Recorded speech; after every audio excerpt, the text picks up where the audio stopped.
Du dimanche. Nous avons le plaisir d'accueillir Grégoire Ayotte, qui est fondateur et maître de chez des rhums Carruquera et qui va nous présenter aujourd'hui deux expressions bien spéciales.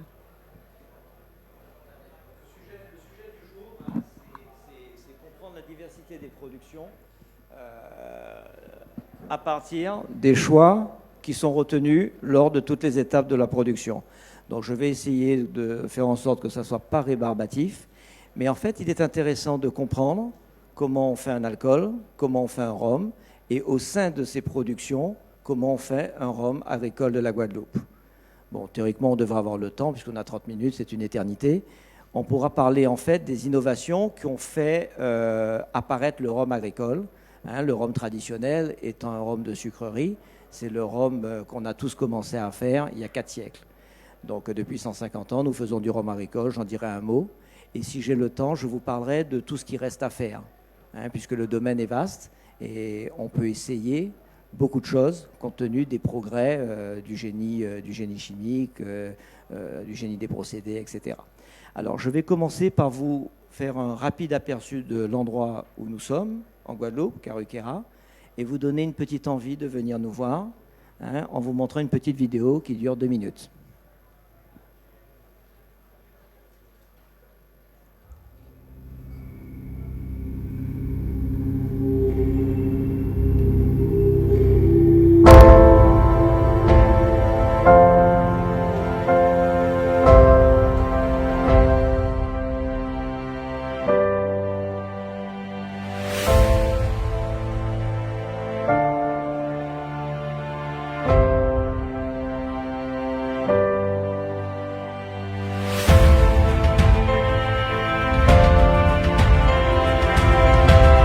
Théoriquement ici que Christophe Colomb a débarqué.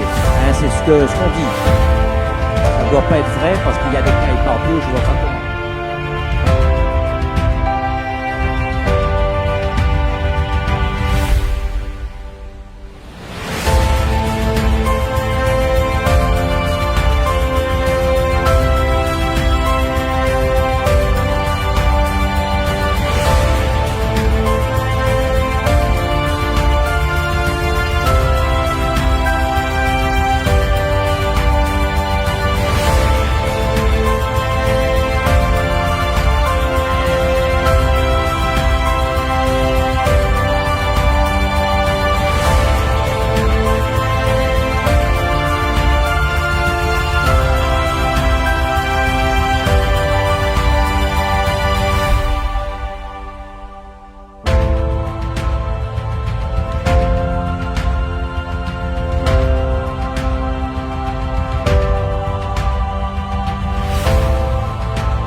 Bon, on va rentrer maintenant dans le vif du sujet. Oui, on va boire en même temps. Voilà. Donc, en préliminaire, vous le savez tous, il y a une grande variété de rhums, de tous les types. On les classe de toutes sortes de façons, soit par les origines, le rhum du Guatemala, ou alors par les pays, ou alors par les types. On vous parle des rhums espagnols, des rhums anglais, des rhums français. En fait, je vais vous présenter le procédé de production, les différents choix qu'à chaque étape, le producteur, le champ des possibles. Et en fonction de ce que nous faisons, eh bien, nous pouvons faire des rhums jamaïcains, nous pouvons faire des rhums de type Antilles françaises, etc. Donc, je vais parler un peu de procédé. Je vais essayer que ça soit un petit peu ludique. hein, et on pourra goûter en même temps des produits. Alors, les types de rhum, ce que j'aime à dire hein, dans les types de rhum et dans toutes les productions d'alcool, il y a 3 choses importantes: la matière première, le procédé et la maturation, le vieillissement. Quel que soit l'alcool, en fonction des matières premières, vous ferez un type d'alcool. Alors le rhum est un peu particulier parce qu'il y a de multiples matières premières dont le produit final s'appelle rhum. Hein. Mais disons, quand vous faites un whisky, la matière première, bon, principalement c'est de l'orge maltais, si vous faites du scotch, si vous faites du... Voilà, donc une matière, un procédé technique, donc principalement il faut saccharifier, il faut avoir des sucres fermenticibles. Donc il y a une étape de préparation du mou. On va préparer de façon à conduire la fermentation après. La distillation qui permet de séparer les composés qu'on souhaite avoir, donc l'alcool et les composés aromatiques bons, entre parenthèses, en laissant ceux qui sont mauvais. Et puis après, dans la plupart des alcools, on fait une maturation, un vieillissement. La plupart du temps, un alcool sorti colonne ou sorti d'alambic n'a pas de qualité aromatique suffisante pour en faire un produit marchand. Bon, pour ceux qui ont essayé de goûter un cognac en sortie d'alambic, ou un armagnac en sortie de colonne, ou un whisky avec repasse ou sans repasse, vous avez des produits qui nécessitent un vieillissement pour acquérir des composés aromatiques. Voilà. Donc il y a une petite exception dans les produits des rhums agricoles des Antilles françaises et de la Guadeloupe, des rhums qui sont faits à partir du jus de canne. Le produit a déjà des caractéristiques intéressantes qui font que ce sont des produits qui sont consommés tels quels. La maturation va permettre de donner au produit, les arômes initiaux vont s'estomper et le produit va acquérir d'autres arômes. Le vieillissement, c'est magnifique. Des produits, je dirais, quand on a un rhum de qualité médiocre, on le met en vieillissement, on peut avoir des choses remarquables. Par contre, un alcool blanc, il doit être bon dès l'origine. Et c'est pour ça qu'on boit très peu d'alcool blanc, parce que c'est assez rare d'avoir des alcools blancs qui soient des produits de bouche. En général, on fait des produits neutres. Des alcools blancs qui n'ont pas de belles caractéristiques, on va faire des neutres. La vodka est un exemple particulier, mais sinon, la plupart des rhums de mélasse, quand vous connaissez Manguet, et puis des gens qui sont plus gros comme Bacardi, Havana Club, ils font des rhums plutôt neutres. Mais tous ces rhums-là ont leur qualité, ils ont des usages différents. Donc on va parler du procédé, et après on verra les usages. Voilà. Alors, le niveau... Concernant le procédé, je vous disais, il y a 3 choses. J'espère de ne pas être trop rébarbatif, hein, mais bon, j'avais envie de vous apprendre des choses. Vous avez une matière première, un procédé de maturation.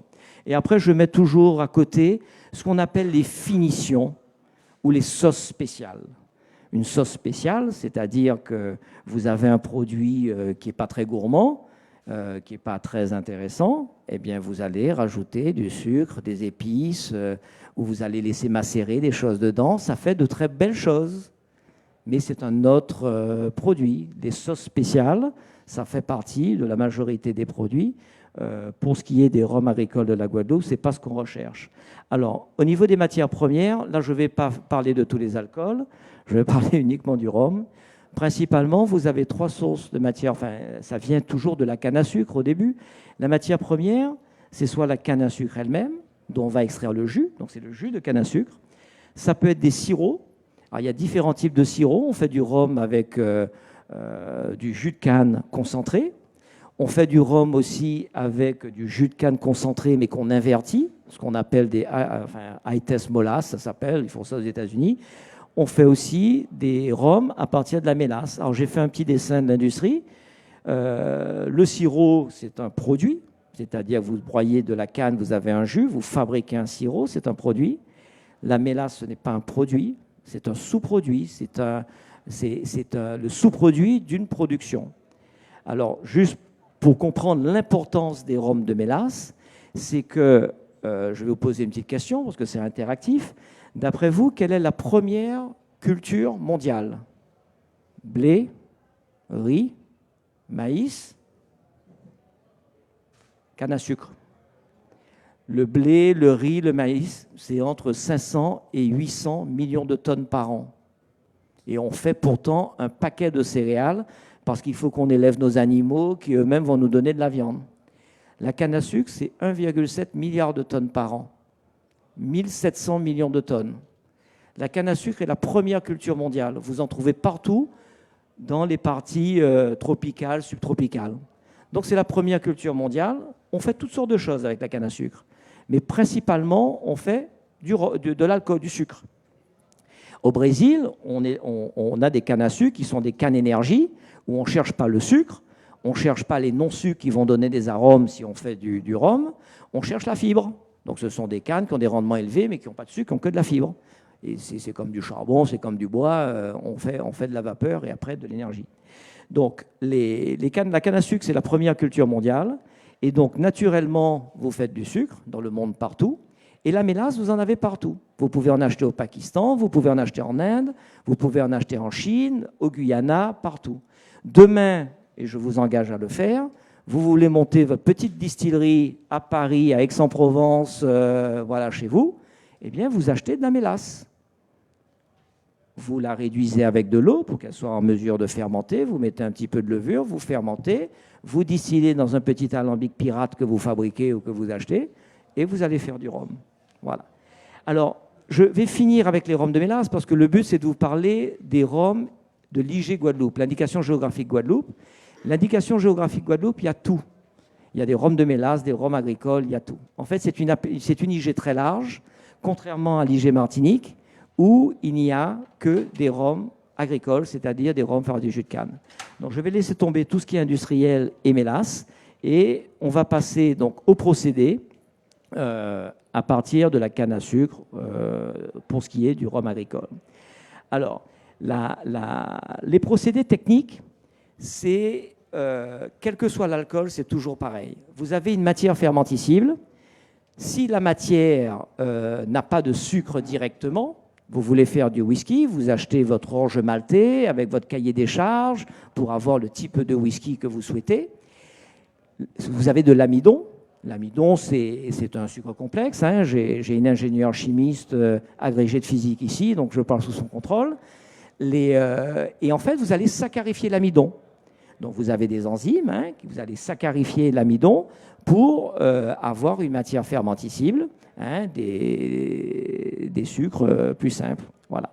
Donc dans cette première étape de saccharification, vous avez une matière fermentescible.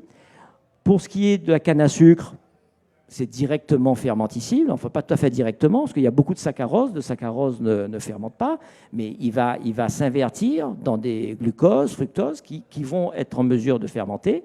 Et la préparation du mou, c'est la préparation du milieu pour pouvoir faire une fermentation alcoolique. Alors, c'est une étape assez importante, et c'est une étape qui, en fonction de ce que vous faites, je vais aller assez vite, et puis j'y reviendrai, va caractériser votre type de produit. Alors, la préparation du mou, en gros, c'est quoi? On a une matière fermentescible, on va lui rajouter des petits micro-organismes qu'on appelle communément des levures. On connaît ça pour le pain, hein, c'est une levure particulière, c'est la Saccharomyces qui permet de transformer les sucres en gaz carbonique et en alcool. Et comme tout organisme, en faisant ce petit travail, ça fait des déchets, hein, des composés secondaires, des composés aromatiques. Et c'est ce qu'on cherche en fait dans l'alcool. Hein. Il y a l'alcool et les composés aromatiques. Donc la préparation du mou, c'est aussi donner à manger aux petites bêtes. C'est-à-dire éventuellement leur donner un petit complément d'azote pour qu'elles puissent bien travailler.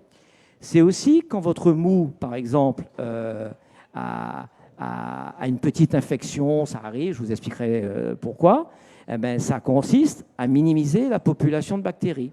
Bon, c'est une étape importante. Et une fois que vous avez préparé votre mou, vous allez conduire une fermentation alcoolique qui va se faire en dehors, à l'abri de l'oxygène. Les levures, les micro-organismes, quand ils ont de l'oxygène, ils vont se multiplier, ils vont consommer du sucre, mais ils vont se multiplier. Quand vous les privez d'oxygène, eh bien, au lieu de se multiplier, ils ont trouvé une solution pour survivre. Eh bien, ils vont, notamment en survivant, ils vont tirer leur oxygène, je pense, du sucre, et ils vont former du gaz carbonique et de l'alcool. Voilà, on y est, c'est ce qu'on cherche, hein, c'est faire de l'alcool. Voilà, donc fermentation alcoolique. Et après, une fois que ce mou a fermenté, vous distillez. Distiller, c'est un procédé de séparation. Vous distillez, en fait, pour séparer l'alcool, ce que vous recherchez, et pour aussi prendre les bons composés aromatiques. Laisser les mauvais, des produits de tête qui sont une odeur éthérée, un peu de solvant. Vous laissez des produits de queue qui sont lourds, qui ne sont pas intéressants. Donc la distillation, c'est l'alcool, côté rendement, et les bons arômes, côté qualitatif. Après, dans une colonne à distiller, il y a des réactions. Pour ça qu'on vous parle souvent d'une partie en cuivre et tout, parce que notamment au niveau de ce qu'on appelle la colonne de concentration, les condenseurs, ça permet, il y a des catalyses qui se forment, et des composés négatifs qui tombent. Alors je passe assez vite, c'est simple, une matière première, on prépare le mou, on fermente, on distille. Une fois qu'on a fait ça, le distillat, il n'est pas fini. En tout cas pour l'IG Guadeloupe ou l'AOC Martinique, il n'est pas fini. Ce distillat, c'est un alcool, on appelle ça souvent, nous, un rhum de coulage. Et pour qu'il devienne rhum, en tout cas pour qu'on ait le droit de l'appeler rhum, aux Antilles françaises, il faut le laisser rassir. Pour ceux qui connaissent bien les eaux de vie qu'on fabrique dans l'est de la France, en Autriche, en Allemagne, un peu partout, les eaux de vie de fruits, lorsqu'on fait rassir une eau de vie, elle s'améliore. Ça dépend des goûts, hein, mais elle s'améliore, elle est plus ronde, voilà. Donc, cette partie rhum blanc, vous faites rassir en cuve inox. Alors, on appelle ça élevé. Hein. Rassir, c'est pas beau. Vous élevez en cuve inox et le produit, en fait, les petits composés négatifs qui restaient les plus volatiles, quand vous brassez un peu votre cuve, vous l'aérez, auront tendance à partir. Et vous gardez, en fait, quelque chose qui, au bout d'un certain temps, est de qualité. Alors, les normes en Guadeloupe, de l'IG Guadeloupe, c'est 3 semaines. Il n'y a pas mort d'homme. Martinique, 6 semaines. Mais en fait, tous les producteurs font rassir leur rhum ou élever beaucoup plus longtemps, plusieurs mois souvent. Voilà. Pour ce qui est, ça c'est pour les produits sans vieillissement. Pour les produits en vieillissement, vous les mettez en foudre de chêne ou en fût de chêne. En foudre de chêne, vous pouvez faire ce qu'on appelle des rhums bruns ou des rhums élevés sous bois. l'IG Guadeloupe. Rhum brun, c'est 6 mois sous bois. Ça peut être des fûts ou des foudres. Un rhum élevé sous bois, c'est 12 mois en fût ou en foudre. Les rhums vieux doivent être élevés en fût de chêne, 3 ans minimum. Et des fûts de chêne de moins de 650 litres. Et doivent aussi avoir des caractéristiques analytiques. Bon, voilà, des rhums vieux. Donc là, on a balayé un peu la production, les trois étapes, pas des étapes, mais les trois, ce qui caractérise un alcool, quelle matière première, quel procédé, quelle maturation. Voilà. Alors maintenant, je vais parler plus précisément du rhum agricole de la Guadeloupe et je vais vous donner quelques éléments pour comprendre un alcool, pas forcément le mien, hein, comprendre un alcool, comprendre pourquoi il a ses qualités et parce qu'en fait, le produit final, c'est le résultat des choix que vous allez faire à chaque étape de la production. Alors, je ne vais pas balayer tous les champs des possibles, parce que dans 10 ans, on est encore là, et déjà, je vois qu'on est tous, moi aussi, un peu assoupis. Donc, on va aller sur des choses pratiques. Alors, on va parler d'abord de la matière première. Le procédé classique, quand vous regardez l'IG Guadeloupe ou l'AOC Martinique, enfin là, en technologie rhummière, le procédé classique, c'est de couper de la canne, de l'amener à l'unité de production, de la broyer et donc en extraire le jus. Très bien. Ensuite, le procédé classique consiste à ce qu'on appelle limiter la population bactérienne. En fait, quand vous coupez une canne, ce n'est pas quand vous achetez du malt à une malterie, ce n'est pas comme vous achetez de la mélasse au Pakistan. Non, vous avez une matière vivante. C'est pour ça qu'il y a un lien avec le terroir, il y a une matière vivante.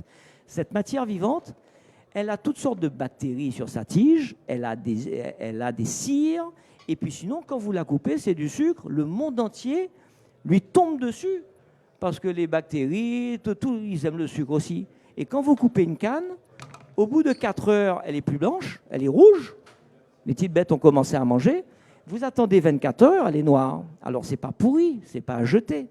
Et en fait, les grosses unités de production ou les petites, qui n'arrivent pas à travailler leur canne rapidement, eh bien, le procédé veut parce que la canne est infectée par toutes ces bactéries qui ont commencé à l'attaquer.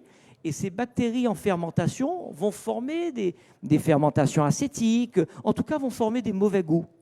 Donc le procédé consiste à acidifier. On va réduire la population bactérienne en acidifiant et on va pouvoir conduire une belle fermentation alcoolique qui va faire de l'alcool, du rhum, et qui va faire aussi, lors de cette fermentation, des composés aromatiques. Parce qu'on peut se poser la question, pourquoi un jour ce rhum est meilleur qu'un autre? Pourquoi tel producteur fait un rhum qui est plutôt meilleur qu'un autre? Voilà, sur les blancs. Alors, les raisons, il y en a énormément. Alors, ce n'est pas forcément toujours le cas. Mais vous avez une raison essentielle, c'est que les bactéries sont très importantes. C'est elles qui sont responsables du bouquet, de la puissance du rhum. Et c'est elles qui sont responsables aussi de beaucoup de composés aromatiques positifs. Donc, quand vous avez une unité qui reçoit de la canne et qui la passe dans 24 heures parce qu'elle en reçoit beaucoup ou qu'elle est en panne, eh bien, la canne, elle est là. Donc, quand on extrait, quand on broie la canne, elle a commencé déjà à rentrer en acidification. Vous pouvez mesurer le pH de la canne. Une canne saine que vous broyez, son pH est aux alentours de 5. C'est une mesure de l'acidité. Hein. Quand vous êtes en dessous de 7, ça devient acide. Et chaque numéro, hein, c'est un facteur 10. Donc la canne a un pH de 5. En général, la canne, elle peut tomber à 3. D'ailleurs, ce n'est pas le cas dans l'IG Guadeloupe, mais dans l'AOC Martinique, ils acceptent la canne entre tel pH et tel pH. En fait, quand vous lisez ça, ça veut dire qu'ils veulent une canne qui n'est pas trop pourrie. Mais ils acceptent de la canne avec un pH très bas. Bon. En fait, la canne, elle est un peu infectée si vous avez passé du temps à la broyer. Et donc, ce que vous faites, vous acidifiez. Vous allez limiter la population bactérienne et vous avez fait une belle fermentation alcoolique. Donc, vous voyez, on fait du bon rhum, quelle que soit la qualité de la matière première. Mais vous faites un rhum exceptionnel si vous avez une belle matière première. Et ce n'est pas de la canne bleue, comme nous, de la canne rouge, de la canne noire, de la canne grise. C'est de la canne fraîche. Bien sûr que c'est important de faire de la canne bleue, de la canne rouge, même des parcellaires. C'est important parce que ça veut dire que la personne qui fait le rhum, eh ben, sait d'où vient la canne. C'est plus humain hein, qu'un produit manufacturé qui est fait à des millions d'exemplaires, un peu pareil. Ça donne un lien quand même avec la terre. Donc c'est intéressant de ce côté-là, marketing. Mais au niveau du produit, la qualité du produit, c'est de la canne fraîche. Voilà. Et la canne fraîche, vous n'acidifiez pas. Et si vous n'acidifiez pas, vous avez des belles fermentations alcooliques, mais vous avez aussi les petites bactéries qui vont vous former des choses très intéressantes. Alors, je vous ai décrit le procédé et je vais vous donner quelques petits exemples. Donc, la fraîcheur de la canne, c'est important et ça fait la différence entre les rhums blancs. Voilà. Alors, on peut prendre n'importe quel point de la préparation. On va prendre la distillation, par exemple, parce qu'il y a énormément de gourous ces jours-ci qui considèrent que la distillation fait le rhum et qu'il y a des grands débats, je lis ça de temps en temps sur les réseaux sociaux, entre les rhums avec des alambics, les rhums avec des colonnes. Chacun essaye de trouver une supériorité à un équipement par rapport à un autre. C'est pas très sérieux. C'est pas très sérieux. Il y a des grosses différences entre des unités industrielles, mais des unités artisanales ou de taille modeste. Les colonnes à distiller qu'on a mis en place au XIXe siècle aux Antilles françaises, en fait, ce sont des colonnes, même à la fin, ce sont des colonnes, ce sont des chefs-d'œuvre d'intelligence. Hein, d'abord, ça résout des problèmes de quantité, hein, très clairement. Par rapport aux alambics qu'on utilisait dans le temps, les alambics du Père Labat. Alors, on va juste parler de ce petit point-là, parce que j'ai 30 minutes, il ne faut pas que je dépasse. Alors, la distillation, un alambic, effectivement, j'en parle, parce que c'est à la mode aujourd'hui, hein, d'opposer alambic et colonne. On voit ça partout, les Ocognac, ils font avec des alambics, tandis que les Armagnac font avec des colonnes. Dans le whisky, le scotch, ils travaillent avec une repasse. Bon, on peut en parler indéfiniment, on va parler du col de cygne, on va parler de autre chose. Mais bon, techniquement, il se passe toujours la même chose. Et si on connaît bien son appareil, on arrive à faire des bons produits, hein, à séparer ce qui est bon et à laisser ce qui est mauvais. Alors, l'alambic, il y a un petit avantage quand même, qui est un avantage très intellectuel, c'est que comme on travaille avec une charge, vous allez mettre votre mou fermenté, vous allez le mettre dans votre alambic et vous allez chauffer. C'est un batch. Vous chauffez vous portez en fait le mou à 100 degrés, de façon à pouvoir, après, que les vapeurs alcooliques se dégagent, et vous allez les condenser dans un condenseur. À l'époque, c'était un petit serpentin, ça passait dans de l'eau froide, et les vapeurs alcooliques, quand vous les refroidissez, vont passer à l'état liquide, condensier. Vous avez un alcool. Alors, l'intérêt souvent de l'alambic, et on en parle souvent, c'est de dire que comme les composés les plus volatiles, ce qu'on appelle les produits de tête, qui sont pour certains pas bons du tout, ça a des odeurs de solvant, c'est pas intéressant, eh bien, comme ils vont sortir en premier, eh bien, vous n'avez qu'à attendre derrière l'alambic, et quand ça sort, vous mettez de côté, ce qu'on appelle enlever les têtes, et quand le cœur arrive, c'est le tout bon, et puis à la fin, quand vous avez les produits de queue qui arrivent, vous mettez de côté, vous en gardez un peu, en fonction de ce que vous voulez. Donc l'alambic, intellectuellement, ça paraît très beau. Effectivement, c'est un très bel outil, hein, et on fait de bons alcools. La colonne à distiller, c'est un outil magnifique. C'est un outil qui permet au niveau productivité de travailler en continu. C'est un outil, en fait, on ne va pas parler de l'outil, mais qui permet d'avoir un flegme alcoolique, un coulage, où il y a les bons produits et pas les mauvais. C'est ce que vous allez goûter, c'est des choses bien faites. Et il y a quand même une petite différence, c'est vrai, qu'une colonne à distiller, c'est un flegme total, c'est-à-dire que vous avez un petit peu de produit de tête, un petit peu de produit de queue, vous avez un peu de tout, et donc ça nécessite de bien travailler. Avec une colonne, si vous avez mal travaillé en fermentation, vous avez des mauvais produits, vous allez sortir un produit un peu moyen. Avec un alambic, même si vous avez mal travaillé, vous arrivez quand même à rectifier, à faire un produit acceptable. Voilà. Donc, pour les étapes de la production, bon, je crois que j'ai un peu dit ce que je voulais dire. Hein, une matière première, un procédé technique, une maturation. Alors, on va goûter... Alors, une question, allez-y. Quelle est la différence, s'il vous plaît, entre le foudre de chêne et le fût de chêne, en 2 mots? Alors, un fût de chêne, c'est moins de 650 litres. Un rhum vieux doit être élevé dans des fûts de moins de 650 litres.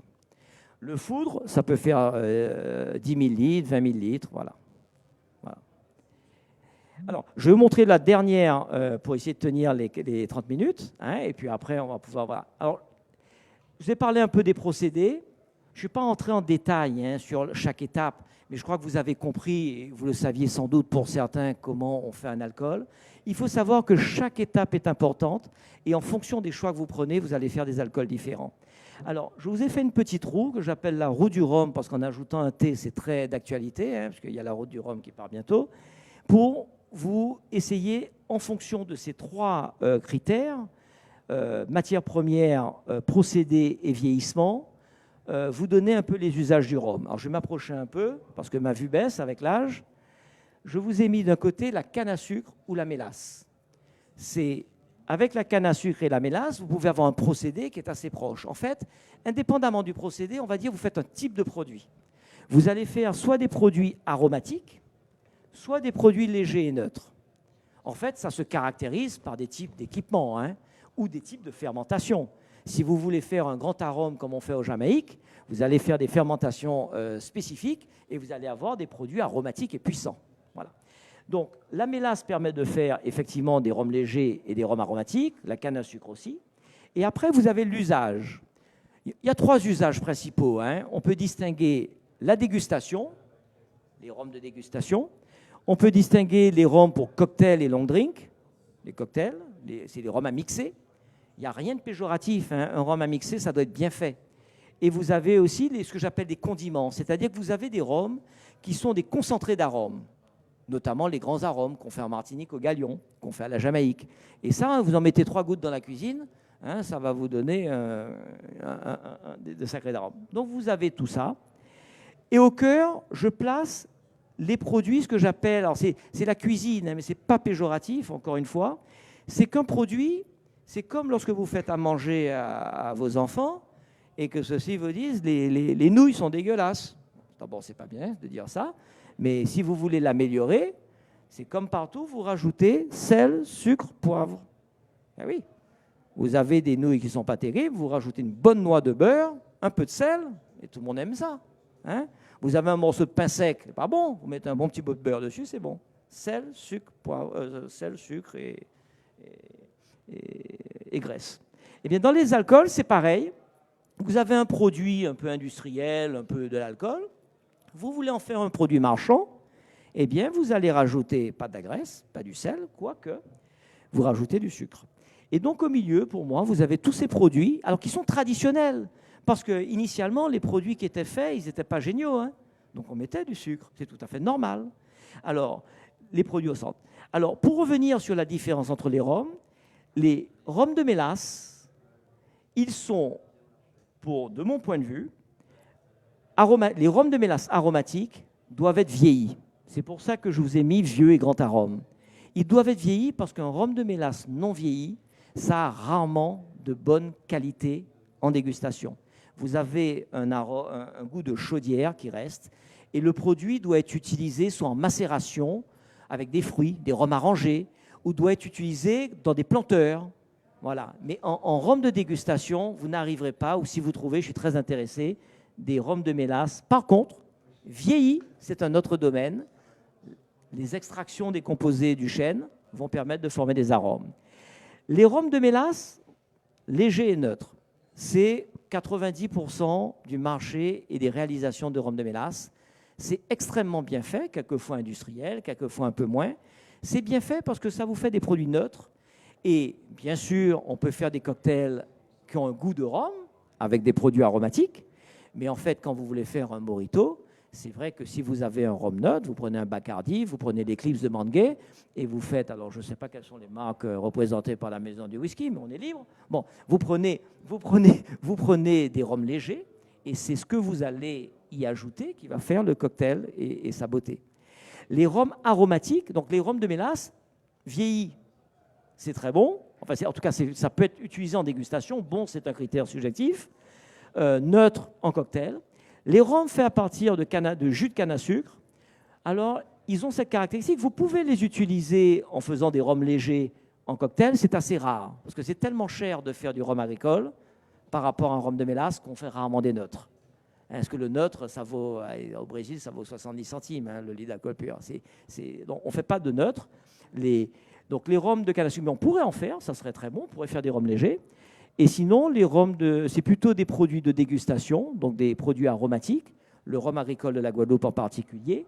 Et ces produits, vous pouvez les consommer vieux et aussi ce qu'on appelle en petit punch. Le petit punch, après, je vous invite, je vais vous en faire un, vous allez goûter ça.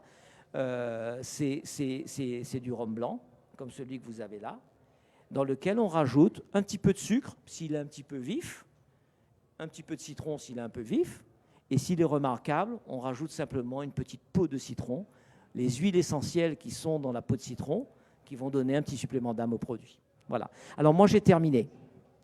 Voilà. Maintenant, il y a les questions, les réponses et la dégustation. Alors, vous goûtez. Je vous engage à commencer peut-être par le rhum vieux. Alors là, vous avez deux produits. Vous avez un rhum vieux que nous avons fait pour la Maison du Whisky en 2016.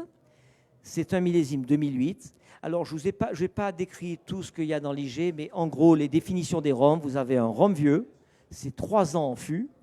Ça peut s'appeler un VO, ça peut s'appeler une réserve. Vous avez dans les mentions autorisées, oui.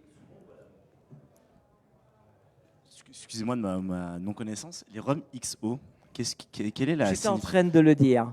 En fait, dans les mentions de vieillissement, dans les mentions de vieillissement, voilà ce qui est réglementaire, qui est défini dans les cahiers des charges qu'on a déposés de façon à ce qu'on soit IG Guadeloupe dans le règlement européen qui définit les spiritueux. Alors, un rhum vieux, 3 ans.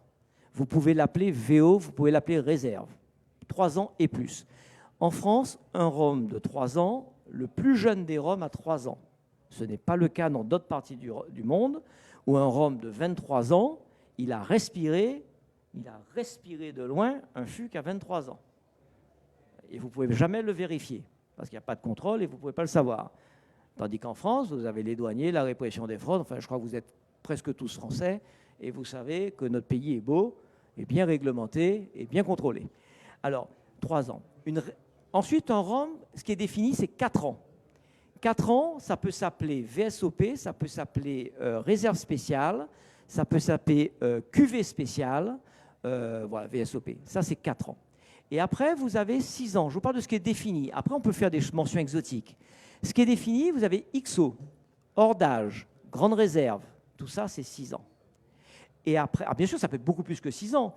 Au début du XO dans les cognacs, une maison qui mettait XO sur sa bouteille, c'était parce qu'il mettait XO sur sa bouteille, c'était son nom, etc. Il vous mettait des choses magnifiques. Aujourd'hui, où il y a une telle demande en Chine un peu partout, la maison va vous mettre du XO avec un 6 ans d'âge, point. Maintenant, ils ont passé à 10 quand même. Bon. Donc, voilà les règles. Et après, un millésime, c'est 6 ans en fût. Ça, ce sont les règles, les mentions qui veulent dire quelque chose. Après, chacun, en fonction de ses stocks, ses capacités, fait des innovations et on fait tous des noms, ce que j'appelle des noms fancy, c'est-à-dire on va appeler son rhum, alors je vais dire pas une méchanceté parce que c'est magnifique. Comment s'appelle le rhum de Naisson? Ils ont donné un nom, A107, un truc comme ça. Profil, voilà, profil 105 l'essentiel. Donc ça, c'est très intéressant, c'est un très bon produit. Mais c'est en fait un nom fancy. C'est-à-dire qu'ils sont suffisamment forts, ils font des produits suffisamment remarquables pour donner un nom exotique, qui a un rapport avec effectivement ce qu'ils font, mais il faut que vous posiez la question pour savoir quel type de rhum, quel est le vieillissement, combien d'années, quel type de fût. Aujourd'hui, voilà. Donc ça, c'est des noms un peu exotiques. Vous avez par exemple un rhum qu'on appelle, qui est très bon du reste, qu'on appelle, alors, je crois que c'est le Black Sheriff. Ce sont mes amis de Clément qui le font. Alors, Black Sheriff, non. Ah non, Black Sheriff, ça c'est, non. Black Barrel. Black Barrel. Black Barrel, vous ne savez pas ce que c'est? Vous savez pas ce que c'est? Alors, vous regardez sur la bouteille. Si c'est marqué rhum vieux, ben vous dites, ah ben c'est un rhum vieux, c'est qu'il y a plus de 3 ans. Après, il faut regarder ce qui est écrit. Est-ce que c'est marqué rhum agricole de la Martinique? Si c'est marqué rhum agricole de la Martinique, vous savez que c'est un rhum agricole de la Martinique. Si c'est marqué rhum agricole des Antilles françaises, vous dites ben, ça doit être un rhum des Antilles françaises. Peut-être de la Martinique, peut-être de la Guadeloupe, etc. Les étiquettes vous renseignent énormément, mais vous renseignent sur les mentions qui sont définies. Après, les mentions exotiques, c'est des choses très respectables et très bien, mais après, il faut faire du marketing pour vous expliquer, vous vendre une belle histoire et vous dire que c'est magnifique. Voilà. Bon, ça, j'ai répondu à votre question sur les âges. Alors, moi, je vous invite à goûter le rhum vieux d'abord, et le rhum blanc après. Alors le rhum vieux, je vous disais, c'est un millésime 2008. C'est un produit qui a été sorti initialement pour la maison du whisky. C'est ce que j'appelle un rhum gourmand qui n'a pas eu, enfin qui a eu, mais qui n'a pas eu et qui n'aura jamais de médaille d'or au concours général agricole. C'est impossible. Parce que son profil ne ressemble pas à un rhum agricole de la Guadeloupe. C'est comme si vous passez au concours agricole l'AOC Camembert de Normandie et que vous mettiez un Camembert de Melun. Il n'aura jamais de médaille d'or parce que les gars qui goûtent, ils connaissent quand même. Donc ça, c'est un vieillissement particulier qui est gourmand. Vous allez voir, vous avez des notes de mocha, chocolat, si vous êtes un peu patient. Hein? Donc c'est un produit qui est bien fait, mais qui est particulier parce qu'il a été oublié assez longtemps dans un fût neuf. Et le fût neuf, ça vous donne beaucoup de couleurs, ça vous donne aussi surtout beaucoup de tanins, et donc ça vous donne de l'astringence. Ça dépend des chauffes, hein. Ça vous donne de l'astringence, une amertume. Et après, il faut du temps pour que ça disparaisse. Donc c'est un profil un peu particulier parce qu'en général, maintenant ça va changer parce qu'on fait des expériences, chacun, mais on travaille dans un fût neuf très peu de temps. Le fût est neuf, on travaille 2 mois. Et après, on travaille 3 mois, puis après 4 mois. Voilà. Donc ça, c'est alors voilà, donc ça a été fait pour la maison du whisky. Et comme, enfin, pas fait pour eux, oui, pardon? Il a 8 ans de vieillissement. Celui de la maison du whisky. Non, il est resté 1 an en fût neuf. 8 ans en fût neuf, je vais vous dire, c'est ce qu'on a. Là, ça va être un bonifieur. Vous n'allez pas pouvoir le boire. On va en mettre 4 gouttes dans d'autres rhums en les assemblant. Ouais. Alors, est-ce que. Voilà. Donc voilà, je vous invite à le déguster. On peut le faire ensemble. Pardon? Alors, en fait, parce que le vieillissement, en fait, en formant les douales pour faire la barrique, on chauffe. Bon, au début, c'était ça, c'était pour former, d'accord? Mais on a bien vu qu'en chauffant, les chauffes vont permettre de faciliter l'extraction des composés du chêne. Dans le chêne, vous avez principalement des tanins, de la lignine, de la cellulose, de l'hémicellulose, bon, principalement. Et en chauffant, vous allez, il y a une modification, hein, modification des composés du bois, et surtout, ça permet leur extraction. Et en chauffant, vous allez pouvoir extraire les tanins, etc. Alors, dans un fût neuf, quand vous, enfin, moi j'ai fait l'essai, hein, vous avez un concentré, c'est que vous avez une extraction terrible. Le vieillissement, c'est bon, hein, c'est-à-dire que c'est bon, c'est gourmand, mais vous n'avez pas les arômes d'un rhum vieux. Les arômes d'un rhum vieux, il faut du temps. Vous pouvez, au bout de 12 mois, 2 ans, avoir travaillé sur du fût neuf et faire des choses très gourmandes, c'est intéressant, mais ce n'est pas un rhum vieux agricole. D'abord parce que c'est 2 ans. Et ensuite, les arômes, il faut du temps. Parce que toutes les extractions que vous avez faites, vous avez extrait des tanins, ça va vous donner en fait du corps, ça va vous apporter de l'oxygène actif qui va favoriser les autres réactions, ça va vous donner de la couleur.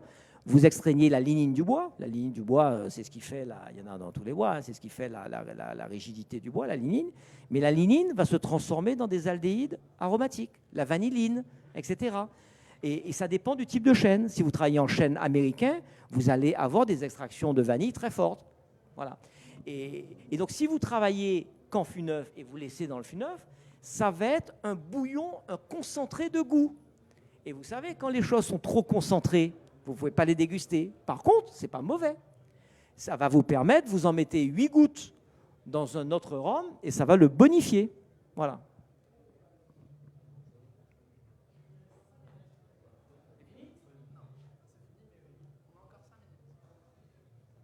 Question suivante. Qui pose la dernière question?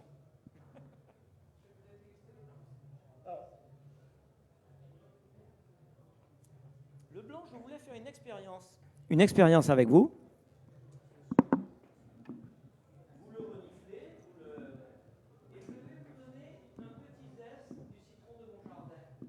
Donc c'est une expérience unique. Ce citron-là, c'est le citron créole. Vous n'allez pas pouvoir le trouver ici, vous ne pouvez pas faire la même chose.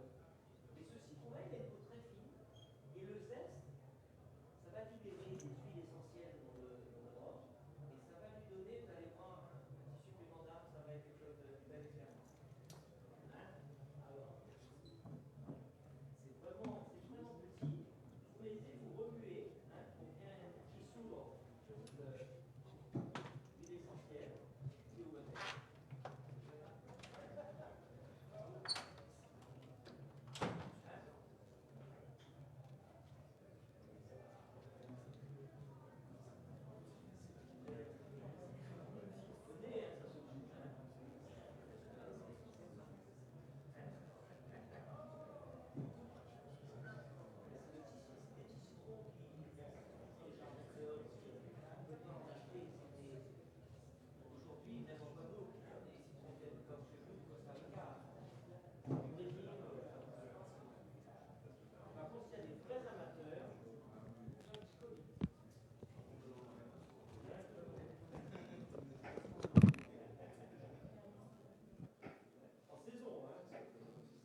l'intense.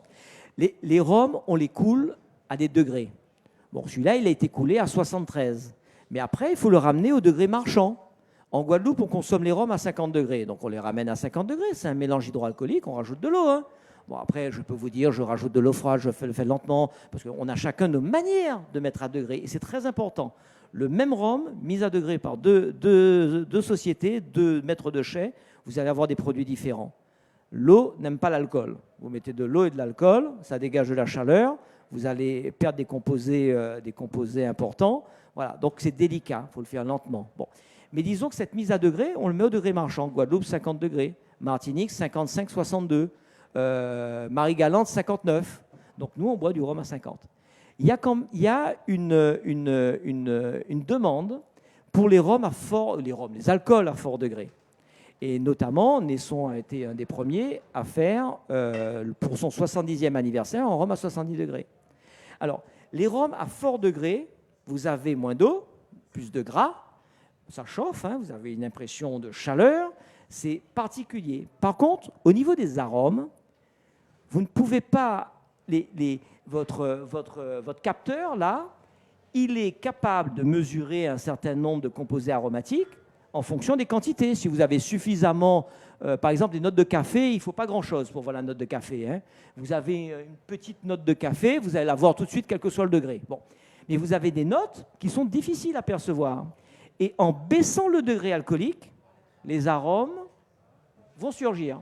Et donc l'intense, c'est un rhum comme les autres. Il y a une maturation plus longue, on l'a oublié un petit peu, mais c'est un rhum comme les autres, qui a été mis à degré jusqu'à ce que le nez, les arômes, me plaisent. Et quand ça me plaît, je m'arrête. Mais j'aurais pu peut-être baisser le degré de 2 degrés, ça aurait peut-être été meilleur, j'en ai aucune idée. Mais les arômes surgissent brusquement.